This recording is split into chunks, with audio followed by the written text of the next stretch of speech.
तो last lecture में हमने बात की थी कि क्लासिफिकेशन क्या है पार्किंसंस के अगेंस्ट जो ड्रग्स यूज़ होती हैं उनकी। तो उसमें सबसे पहले हमने बात की थी कि हम वो ड्रग यूज़ करते हैं जो कि डोपामीन के लेवल को बढ़ाती हैं। उसमें हमने फर्स्ट ये देखा था कि हमारे पास होते हैं प्रीकर्सर ऑफ डोपामीन। हमने ये बात की थी कि जो डोपामीन है ये डायरेक्टली हम जो है ना आउटसाइड ऑफ द बॉडी से नहीं दे सकते। क्यों? क्योंकि वो ब्लड ब्रेन बैरियर जो है उसको क्रॉस नहीं कर पाएगी। ठीक है, तो हम क्या करते हैं, प्रीकर्सर यूज़ करते हैं। प्रीकर्सर हमारे पास क्या है, लीवोडोपा। अब लीवोडोपा जो है ये एक ऐसी ड्रग है जो कि प्रीकर्सर है डोपामीन का।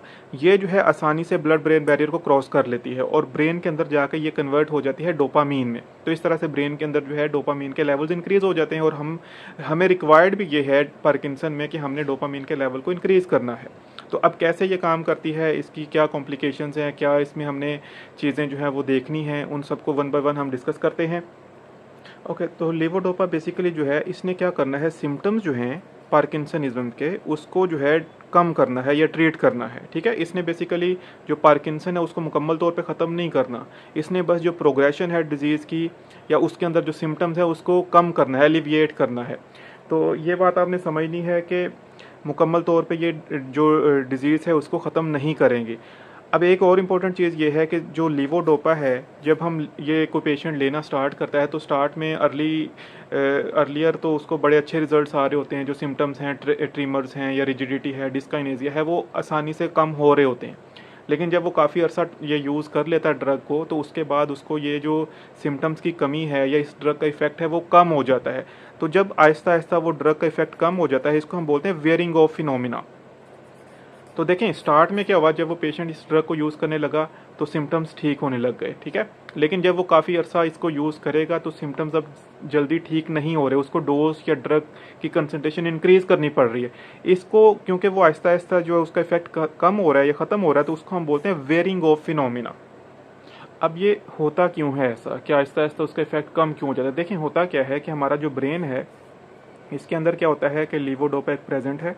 ठीक है, अब होता यह है कि स्टार्ट में जब पार्किंसंस होती है तो हमने ये पढ़ा कि जो डोपामिनर्जिक न्यूरॉन्स हैं, डोपामिनर्जिक न्यूरॉन जो है वो डिग्रेड होने लग जाती हैं, ये उनकी जो है कह लें डिस्ट्रक्शन होती है। तो स्टार्ट में क्या होता है कि जब पार्किंसन किसी को हुआ तो ऑलमोस्ट 20% जो डोपामिनर्जिक न्यूरॉन्स हैं वो डिग्रेड हुई हैं, बाकी जो डोपामिनर्जिक न्यूरॉन्स हैं वो प्रेजेंट हैं। तो जब हम बाहर से लीवोडोपा देते हैं स्टार्ट में तो वो जाती है इस लीवोडोपा, यहाँ पे जाके एल-डोपा कन्वर्ट हो जाती है डोपामीन में। ठीक है, क्योंकि ये 20% सिर्फ जो है वो डिस्ट्रॉय हुए हैं न्यूरॉन्स, बाकी जो है वो अपना काम करती हैं। लेकिन जब जैसे जैसे वो पार्किंसन उसको डिजीज़ रहती है तो ये 20 से इंक्रीज होती जाती है। ठीक है, और डिस्ट्रक्शन जो है डोपामिनर्जिक न्यूरॉन्स की वो बढ़ती जाती है। तो अब क्या होता है कि अब जब हम वो लीवोडोपा देंगे उस पेशेंट को, तो जब वो पेशेंट के ब्लड ब्रेन बैरियर को क्रॉस करके जाएगी तो वहाँ पे ये जो डोपामिनर्जिक न्यूरॉन्स हैं वो बहुत ज़्यादा डिस्ट्रॉय हो चुके हैं। जब बहुत ज़्यादा डिस्ट्रॉय हो चुके हैं तो वो जल्दी उसको डोपामीन में कन्वर्ट नहीं करेंगे। ठीक है, तो जिसकी वजह से उसका जो इफेक्ट है उस ड्रग का वो कम हो जाएगा। तो इस फिनोमिना को हम बोलते हैं ये वेयरिंग ऑफ फिनोमिना है।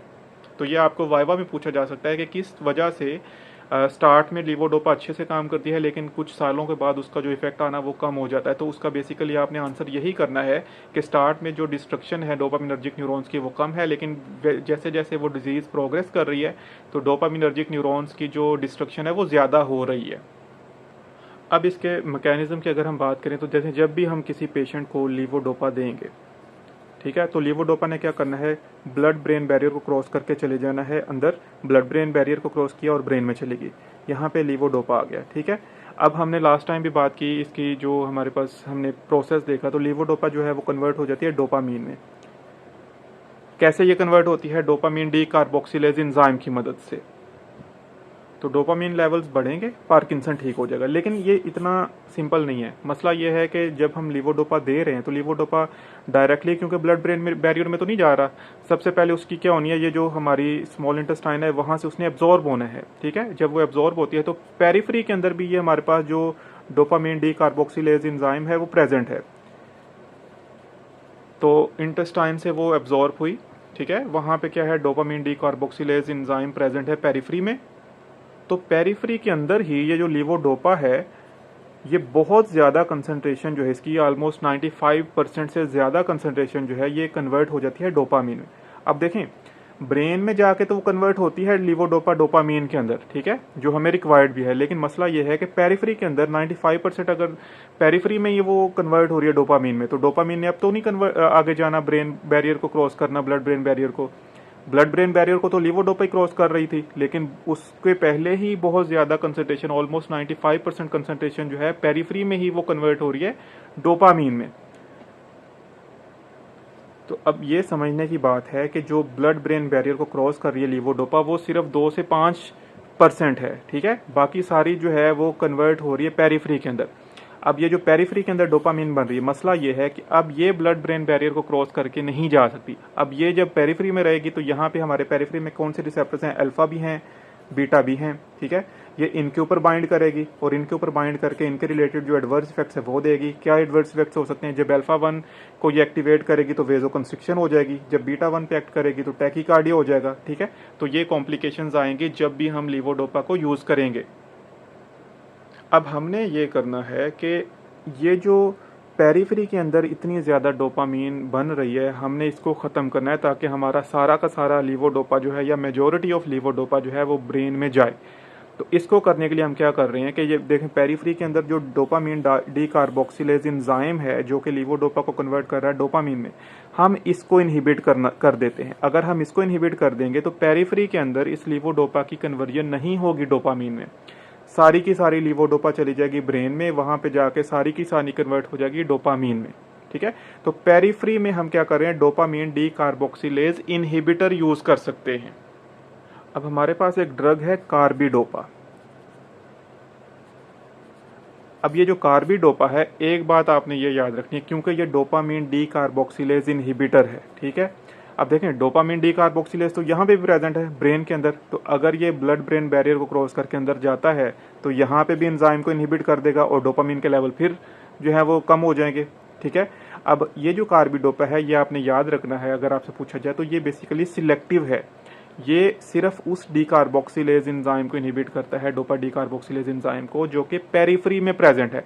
तो सिर्फ ये वाला डोपामीन डी कार्बोक्सिलेज जो है ये इनहिबिट हो जाएगा, जिसकी वजह से क्या होगा, पेरिफेरी के अंदर लीवोडोपा जो है उसकी कन्वर्जन डोपामीन में नहीं होगी। तो सारा का सारा लीवोडोपा कहाँ पे चला जाएगा, ब्रेन में, वहां पे जाके कन्वर्ट होगा डोपामीन में, और डोपामीन के लेवल जब बढ़ेंगे तो पार्किंसन के सिम्टम जो हैं वो ठीक हो जाएंगे। इसलिए हमने हमेशा लीवोडोपा और कार्बिडोपा का कॉम्बिनेशन देना है, ठीक है, ये बहुत इंपॉर्टेंट है, आपको याद रखना। अब लीवोडोपा और कार्बिडोपा इकट्ठे देने का फायदा क्या हुआ, देखें, कार्बिडोपा का ये फायदा हुआ कि एक तो पेरिफेरी के अंदर डोपामीन जो है वो नहीं बन रही, जिसकी वजह से ये जो पेरिफेरी के अंदर जो एडवर्स इफेक्ट्स आ रहे थे, वेजोकंस्ट्रिक्शन है या टेकीकार्डिया, ये नहीं होंगे। दूसरा क्या हो रहा है, कार्बिडोपा की वजह से सारी लीवोडोपा जो है वो जा रही है ब्रेन के अंदर, सारी कन्वर्ट हो रही है डोपामीन में, जिसकी वजह से आसानी से जो सिम्टम्स हैं पार्किंसनिज्म के वो ठीक हो जाएंगे।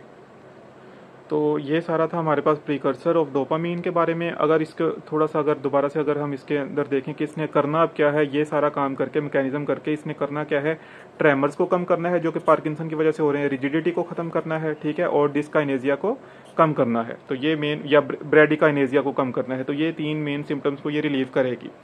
इसके अंदर इंपॉर्टेंट बात आपने ये याद रखनी है कि ये जो लीवोडोपा कार्बिडोपा है, इसकी जो एब्जॉर्प्शन होनी है स्मॉल इंटेस्टाइन से, ये एम्प्टी स्टमक जो है वो होती है। तो जब भी आपने पेशेंट को ये ड्रग देनी है तो आपने उसको ये जो है काउंसल करना है कि ये खाना खाने से आधा घंटा पहले या 2 घंटे बाद उसने ये ड्रग लेनी है, कि जब एम्प्टी स्टमक होगा इसकी एब्जॉर्प्शन जो है वो होगी। अगर स्टमक एम्प्टी नहीं है तो इसकी एब्जॉर्प्शन आसानी से नहीं होगी। अब एक बात इसमें और जो इम्पोर्टेंट है वो ये है कि हम क्योंकि डोपामीन के लेवल को बढ़ा रहे हैं, तो जब भी डोपामीन के लेवल बढ़ेंगे तो उससे क्या हो जाएगा, साइकोसिस हो जाएगी। तो ये आपने याद रखना है कि जितनी भी हम ड्रग्स यूज़ कर रहे हैं पार्किंसन की ट्रीटमेंट में जो कि डोपामीन के लेवल को बढ़ाती हैं, उनसे क्या होगा, साइकोसिस होगा। तो ये एक मेन इसका एडवर्स इफेक्ट है। इसके अलावा हमने बात की वेजोकंस्ट्रिक्शन, टैकीकार्डिया, इसके अलावा हमारे पास पोस्चरल हाइपोटेंशन हो सकता है, ठीक है, या रिफ्लेक्स हाइपोटेंशन हो सकता है। इसके अलावा एनोरेक्सिया करवाती हैं ये ड्रग्स, नोजिया वॉमिटिंग करवाती हैं, ठीक है, साइकोसिस है। इसके अलावा CNS डिस्टर्बेंसेस होंगी जब भी हम ये ड्रग्स यूज़ करेंगे, तो ये इसके एडवर्स इफेक्ट्स आ जाएंगे। फिर इसके अलावा कुछ ड्रग इंटरेक्शंस हैं जो आते हैं जब भी हम लीवोडोपा कार्बिडोपा यूज़ करते हैं। सबसे पहले क्या है कि हम लीवोडोपा या कार्बिडोपा के साथ विटामिन B6 जो है वो नहीं देंगे, ठीक है। उसकी रीज़न ये है कि अगर हम ये कॉम्बिनेशन दें लीवोडोपा कार्बिडोपा के साथ विटामिन B6 दें अगर, तो विटामिन B6 जो है क्या करती है, डिग्रेडेशन कर देती है लीवोडोपा कार्बिडोपा की, जिसकी वजह से लीवोडोपा कार्बिडोपा की कंसंट्रेशन कम हो जाएगी और उनकी इफेक्टिवनेस जो है वो कम हो जाएगी। इसके अलावा लीवोडोपा के साथ पेशेंट को जो है कॉम्बिनेशन के अंदर उसको मोनोमाइन ऑक्सीडेज इनहिबिटर भी नहीं यूज़ करवाने, ठीक है। इसके अलावा एंटीसाइकोटिक ड्रग्स भी हमने यूज़ नहीं करवानी, क्योंकि देखें एंटीसाइकोटिक्स और जो पार्किंसन है आपस में इस तरह से देख लें कि जब भी डोपामिन के लेवल बढ़ते हैं तो साइकोसिस होती है, और जब भी डोपामिन के लेवल कम हो जाएंगे तो उससे क्या होगा, पार्किंसन हो जाएगा। तो ये आपने बहुत ध्यान से जो है वो याद रखना है। ओके, तो डोपामिन प्रीकर्सर के बाद सेकंड हमारे पास क्या है, हम वो ड्रग यूज़ कर सकते हैं जो कि डोपामिन के रिलीज़ को इंक्रीज़ करती हैं, ठीक है। यहाँ पे डोपामिन जितना ज़्यादा बनेगा हमारे साइनेप्टिक क्लेफ्ट के अंदर, उतना ज़्यादा हमें डोपामिन के इफेक्ट ज़्यादा आएंगे। तो डोपामिन को अगर हमने इंक्रीज़ करवाना है रिलीज़ को, तो हमारे पास जो ड्रग है वो अमेंटाडीन है, ठीक है। ये क्या है, बेसिकली ये एंटी वायरल या ये यूज़ होती है इन्फ्लुएंजा के अगेंस्ट। तो इसको हम यूज़ करते हैं डोपामिन के रिलीज़ को इंक्रीज़ करने के लिए। इस ड्रग का फ़ायदा ये है कि ये सिर्फ इस डोपामिन के रिलीज़ को इंक्रीज़ नहीं कर रही, इसके अलावा हमारे पास जो एसिटाइलकोलिन के रिसेप्टर्स हैं उनको भी ब्लॉक करती है। देखो, हमें ये भी रिक्वायर्ड है पार्किंसन में, हम क्या चाह रहे हैं कि जो एक्साइटेशंस हैं वो कम हो जाएं। तो एक्साइटेशन किसकी वजह से हो रही थी, एसिटाइलकोलिन की वजह से। तो हम क्या कर रहे हैं, जब अमेंटाडीन देंगे तो एसिटाइलकोलिन के रिसेप्टर्स ब्लॉक हो जाएंगे, जिसकी वजह से एक्साइटेशंस कम हो जाएंगी। तो ये भी बेसिकली हमारे पास बेनिफिशियल इफेक्ट है पार्किंसन की ट्रीटमेंट के लिए। और इसके अलावा ग्लूटामेट रिसेप्टर है एक हमारे पास NMDA बेसिकली ये भी एक्साइटेटरी हमारे पास होता है। ये जो है अमेंटाडीन ये क्या करती है, इसको भी इनहिबिट करती है। जब ये भी इनहिबिट होंगे तो इससे भी एक्साइटेशंस कम होंगे। तो मेनली अब देखें तीन चीज़ें हैं ये जो ड्रग कर रही है अमेंटाडीन। एक तो ये क्या कर रही है, डोपामिन के रिलीज को इंक्रीज कर रही है जिससे पार्किंसन ठीक हो जाएगा। दूसरा ये क्या कर रही है, एसिटाइलकोलिन रिसेप्टर्स को ब्लॉक कर रही है जिससे एक्साइटेशंस कम हो जाएंगी। तीसरा ये क्या कर रही है, ग्लूटामेट रिसेप्टर NMDA को इनहिबिट कर रही है जिससे भी एक्साइटेशन जो है वो कम हो जाएंगी। अब अगर इसके हम एडवर्स इफेक्ट्स की बात करें तो देखें ये क्या कर रही है, डोपामीन के लेवल को बढ़ा रही है। जब डोपामीन, क्योंकि एक इनहिबिटरी हमारे पास वो था न्यूरोट्रांसमीटर, ठीक है, तो जब उसका लेवल बढ़ेंगे तो उससे क्या होगा, एजिटेशन हो जाएगी। एजिटेशन के साथ साथ जो है रेस्टलेसनेस होगी, ठीक है, क्योंकि हम डोपामीन के लेवल बढ़ा रहे हैं, एजिटेशन होगी। इसके अलावा जो है इंसोम्निया है, कन्फ्यूजन। तो ये सारे जो है CNS रिलेटेड इफेक्ट जो हैं ये आएंगे हम जब भी यूज़ करेंगे इस अमेंटाडीन को। CNS के अलावा अगर हम बात करें तो नोजिया, वॉमिटिंग, इसके अलावा यूरिनरी रिटेंशन करवाती है ये ड्रग। इसीलिए अगर किसी को बिनाइन प्रोस्टेट हाइपरप्लेजिया है तो उसके अंदर हम ये ड्रग यूज़ नहीं कर सकते। ओके, अब इसके बाद हम क्या कर सकते हैं, डोपामिन के लेवल को अगर हमने बढ़ाना है तो मोनोअमाइन ऑक्सीडेज को इनहिबिट कर देते हैं, ठीक है। अब मोनोअमाइन ऑक्सीडेज टाइप B ये आपने याद रखना है, मोनोअमाइन ऑक्सीडेज टाइप B को हमने इनहिबिट करना है। अब मोनोअमाइन ऑक्सीडेज जो टाइप A है ये क्या करता है, नोरेपिनेफ्रिन वगैरह की मेटाबॉलिज्म करता है, लेकिन हमें क्योंकि रिक्वायर्ड है डोपामीन के लेवल को बढ़ाना है तो मोनोमाइन ऑक्सीडेज B जो है ये बेसिकली क्या कर रहा था, डोपामीन को डिग्रेड कर रहा है। तो हम क्या करते हैं, वो ड्रग यूज करेंगे जो सिलेक्टिवली जाके इस मोनोमाइन ऑक्सीडेज B को इनहिबिट करेगी। फॉर एग्जाम्पल हमारे पास एक ड्रग है सिलेजिलिन, और इसके अलावा हमारे पास एक ड्रग है रेसेग्लिन, ठीक है। ये हमारे पास जो ड्रग्स हैं ये क्या है, सिलेक्टिवली मोनोमाइन ऑक्सीडेज B को इनहिबिट करती हैं। जब ये मोनोमाइन ऑक्सीडेज B इनहिबिट हो जाएगा तो डोपामीन जो है उसकी डिग्रेडेशन नहीं होगी। डोपामीन की जब डिग्रेडेशन नहीं होगी तो डोपामीन के लेवल बढ़ेंगे। डोपामीन के लेवल जब बढ़ेंगे तो उससे क्या होगा, पार्किंसन के जो सिम्टम्स हैं वो ठीक हो जाएंगे।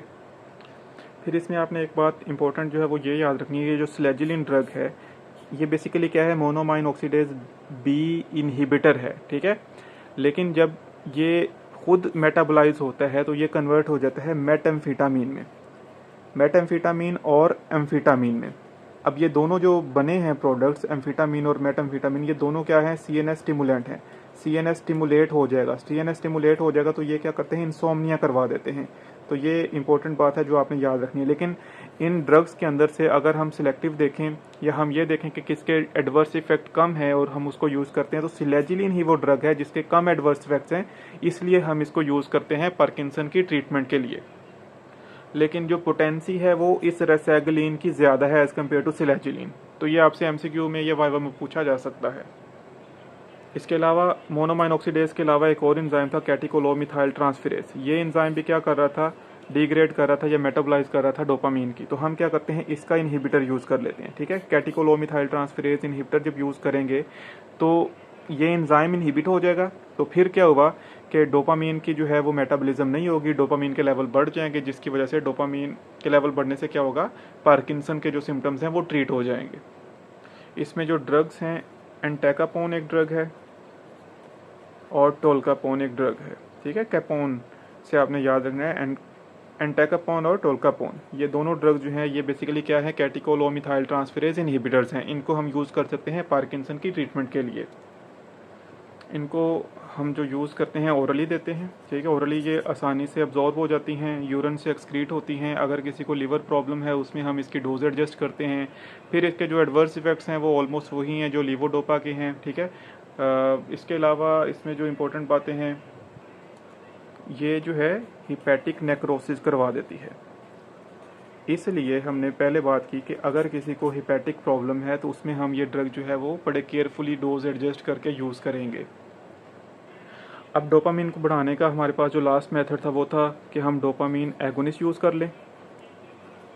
ठीक है, फर्स्ट हमने बात की प्रिकर्सर की, सेकंड हमने बात की उसका रिलीज इंक्रीज कर दें, थर्ड जो है मोनोमाइन ऑक्सीडेज इनहिबिटर है, फिर हमारे पास क्या है कैटिकोलोमिथाइल ट्रांसफेरेज इनहिबिटर, और लास्ट हमारे पास क्या है डोपामीन एगोनिस्ट। अब इन्होंने करना क्या है कि ये जो हमारे पास डोपामीन रिसेप्टर्स हैं वहाँ पे जाके एक्ट करेंगी और जिस तरह से डोपामीन अपना इफेक्ट दे रही थी उसी इफेक्ट को मिमिक करेंगी। तो डोपामिनर्जिक रिसेप्टर पे एक्ट करके उनको एक्टिवेट कर रही हैं, डोपामीन का इफेक्ट आएगा जिससे क्या होगा, पार्किंसन के सिम्टम जो है वो ठीक हो जाएंगे। अब इसके अंदर हमारे पास जो ड्रग है मेनली ब्रोमोक्रिप्टिन है। ब्रोमोक्रिप्टिन जो है ये बेसिकली डोपामीन D2 एगोनिस्ट है। ठीक है, अब ये जो डोपामीन D2 एगोनिस्ट के तौर पे एक्ट करेगा और डोपामीन के लेवल को बढ़ाएगा, जिससे क्या होगा, पार्किंसन के जो सिम्टम्स थे जिसमें ब्रेडिकाइनेजिया है, ट्रेमर्स हैं या रिजिडिटी है, उनको कम करेगा। लेकिन इसमें आपने ये याद रखना है कि अगर किसी को मायोकार्डियल इन्फेक्शन है, ठीक है, या और कोई हार्ट डिजीज़ है, उसके अंदर आपने बड़े केयरफुली इसको यूज़ करना है या यूज़ नहीं करना, क्योंकि इसके वेजोस्पास्टिक जो हैं वो इफेक्ट्स आते हैं। तो ये इंपॉर्टेंट बात है जो आपने याद रखना है। इसके अलावा ये पल्मोनरी फाइब्रोसिस भी करवा सकती है ये ड्रग जो ब्रोमोक्रिप्टिन। ब्रोमोक्रिप्टिन बेसिकली अर्गट हमारे पास डेरिवेटिव है। इसके अलावा नॉन अर्गट डेरिवेटिव भी हमारे पास डोपामीन एगोनिस्ट में। उसमें हमारे पास अगर ड्रग्स की बात की जाए तो एक हमारे पास होती है प्रेमीपेक्सोल। ठीक है, इसके अलावा हमारे पास जो ड्रग है रोटिगोटाइन एक ड्रग है। इसके अलावा एपोमोर्फिन, और इसके अलावा हमारे पास इसमें रोपिनिरोल एक ड्रग है। तो ये हमारे पास क्या है, नॉन अर्गट डोपामीन एगोनिस्ट हैं। इसमें आपने ये याद रखना है कि इसके अंदर जो एपोमोर्फिन है, एपोमोर्फिन हमारे पास सबक्यूटेनियसली अवेलेबल है, और जो हमारे पास ये ड्रग है रोटिगोटाइन, ये हमारे पास ट्रांसडर्मल पैचेस की फॉर्म में अवेलेबल होती है। इन चारों के जो एडवर्स इफेक्ट हैं उसमें मेनली क्या है, एटेक्सिया, इसके अलावा नोजिया, वॉमिटिंग, और इसके अलावा डिस्काइनेजिया, ये इनके साइड इफेक्ट आएंगे इन चारों ड्रग्स के। ओके, डोपामीन के लेवल को बढ़ाने के अलावा हमारे पास दूसरा जो मेथड है वो हमने कहा था कि एसिटाइलकोलिन को कम करना। तो उसके लिए हम वो ड्रग्स यूज़ कर सकते हैं जो कि एसिटाइलकोलिन के लेवल को कम करती हैं। ठीक है, एसिटाइलकोलिन रिसेप्टर ब्लॉकर्स हम यूज़ कर सकते हैं।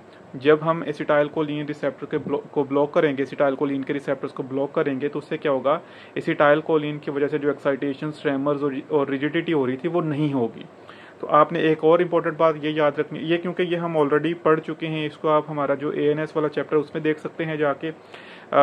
आपने इसमें ये याद रखना है कि अगर किसी को ड्रग इंड्यूस्ड पार्किंसन है तो उसमें हम ये ड्रग्स जो हैं वो यूज़ करेंगे ट्रीटमेंट के लिए। लेकिन अगर किसी को प्राइमरी पार्किंसनिज्म है उसमें हम डोपामीन के लेवल को बढ़ाने के लिए ही ड्रग्स यूज़ करेंगे, जो हमने इससे पहले ये सारी पढ़ ली हैं। तो उम्मीद है आपको ये जो है आसानी से अब पार्किंसन की ट्रीटमेंट समझ लग गई होगी। अगर किसी को कोई भी क्वेश्चन है, कोई कन्फ्यूजन है, आप मुझे बता सकते हैं, पूछ सकते हैं। हम वो नेक्स्ट लेक्चर से पहले जो है उसको क्लियर कर लेंगे। Thank you very much.